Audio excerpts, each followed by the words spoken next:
Trogu cede il pallone sportivamente agli avversari, con Solimeno che adesso tra i fischi del pubblico non capiamo sinceramente questa disapprovazione. Comunque la rimessa laterale adesso sarà in favore del Carbonia, si riprende a giocare seriamente. Adesso vediamo Luis Sebastián Méndez, battuta la rimessa per Caschili, un tocco in avanti per Chico Trogu, avanza, attenzione Trogu, in area di rigore, Trogu, la palla in rete, Chico Trogu porta in vantaggio il Carbonia. Siamo giunti al 33esimo, 34esimo in questo momento. Chico Trogu porta in vantaggio il Carbonia con questo tiro che ha sorpreso il portiere Solimeno, e dunque Carbonia in vantaggio, e dunque Chico Trogu realizza un gol tanto atteso come nella partita del girone d'andata allo stadio comunale di Carbonia tra Carbonia e Torres.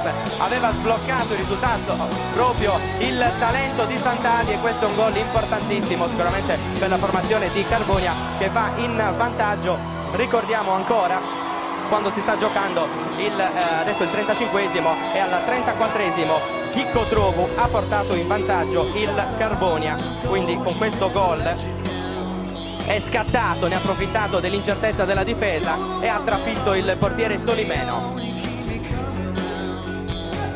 Adesso vediamo alla testa del cerchio centrale del campo Gabriele Levi con la maglia numero 18, è entrato qualche minuto fa al posto di Giandonna. Attenzione ancora il Carbonia, è proprio Levi, palla sul sinistro, la palla in rete!